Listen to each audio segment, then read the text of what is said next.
Last Comic Standing is back on NBC. Comedian, fellow Canadian also, Russell Peters, joining us on the line right now, part of the judging panel. Hey, Russell. Hey, Jeremy. You're sitting by Roseanne a lot, so I hope you can still hear properly. Let's talk about the show, though. Last Comic Standing, it's been off for a couple years, but it's returning now on NBC, as I said. So what's the concept of the show, basically?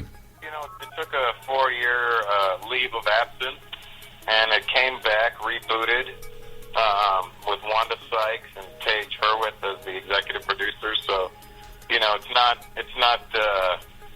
being chosen by network people. It's being chosen by comedians. So that makes the talent pool a little bit deeper, and the competition a little bit stiffer. So really, this is kind of everybody's familiar with the singing competitions or the talent competitions. This is comedians basically come out on the stage, impress the judges, impress the audience. And is there public voting for this too? There is no public voting this time. That's the difference. The winner is chosen by myself, Roseanne Barr, and Keenan Ivory Wayans. We are the 3 judges, and we have final say. I've got to ask, though, are you allowed to heckle the contestants if they suck? We have said stuff to them in some of the tapings. You'll see. Actually, I want to ask you about that. Going off the show here for a second, though, about hecklers. You know, you always hear those stories that it's the smoky comedy clubs, the drunk guys in the audience think they're funnier than the comedian, and then I imagine it takes your routine in a whole other direction. I'm not a stand-up comedian, so I've got to ask, how can you prepare for that? You just spit out whatever comes to your mind? Tell me about hecklers.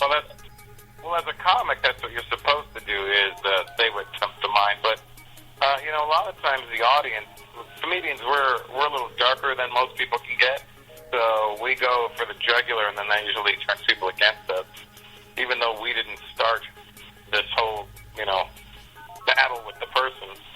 So you kind of, it's something that we don't look forward to, and it's not welcome at the shows. It's just, it's a job hazard, if anything. You know? Is it something that happens often, though? No, not really. I mean, if you deserve it, maybe, but if you're having a good time up there and somebody wants to just be a jerk, then that's really their problem, not yours. We've had some questions sent in for you, so we'll get to as many of them as possible. Mark asks, your humor can be pretty risque. Is there anything that is off limits that you won't make jokes about? I generally stay away from religion because I don't believe in a religion, or any religions for that matter.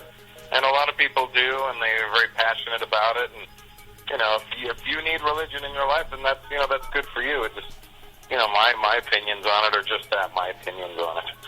So I always stay away from religion because I'm not there to offend anybody or hurt anybody's feelings. I just want to make you laugh, and that's really the bottom line with a comic.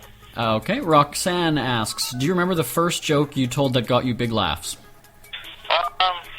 No, I don't remember the first one that got me big laughs because I remember having to work for a couple of years before I got some big laughs. But I can imagine it wasn't very good nonetheless.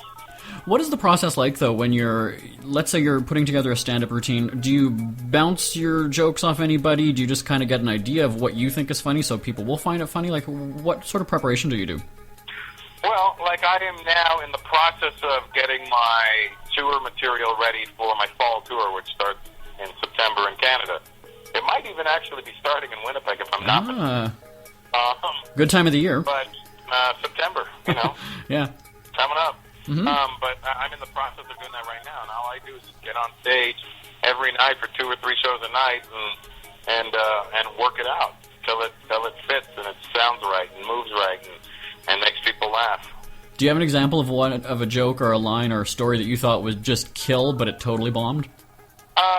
There's plenty of jokes where I think are hilarious and they never get the reaction that I think they deserve, and then maybe it could be the way I'm saying it, it could be the tone, it could be the crowd.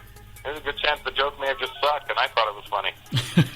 We've got to get back to the music. We're going to have more with comedian Russell Peters from NBC's Last Comic Standing right after this. That's what I said. All right, we're talking with Russell Peters. Last Comic Standing is back on NBC. We're taking some questions from you. We're probably not going to have time for all of them, but let's get back into them now. Karen asks, did you have any idols growing up? And I guess comedic idols. What made you want to get into the business, she asks. Well, I mean, I love George Carlin and Steve Martin and Eddie Murphy and Don Rickles and, and being a Canadian, we have a great way of looking at the world because we're outsiders, so to speak. Mm-hmm. When it comes to sitcoms and, you know, the other primetime shows that are on, the scripted comedies, let's say, what do you think of the way television writers are doing comedy these days? Shows are getting canceled really quickly. Shows are getting canceled quickly because they're so focused on... I mean, the problem is political correctness has really, really ruined the way we speak. We're not allowed to say anything anymore. And the problem with that is people focus on the words instead of the intent. And that's what you really need to focus on, is the intent. What was the intention behind the person saying this? Was it intended to hurt your feelings? Was it intended to be offensive? Or was it just said intended to make you laugh? And you really got to get to the root of the intention with words, because, you know, people are just crazy with it nowadays. Everybody wants to be that person who's like the whistleblower. He said this, he's a bad person. I'm like, no, just because they said that doesn't mean they're a bad person, you idiot. Well, no, exactly. Isn't that weird, though? Like, back in the 70s, at All in the Family, everybody always talks about as being, you know, hilarious, and now there's a warning because it's offensive, and we're almost taking a step backwards in terms of our tolerance for things. There's that, and then, you know, this whole freedom of speech thing that we're always bragging about is really, is almost void at this point. You can't have freedom of speech if you can't say what you need to say.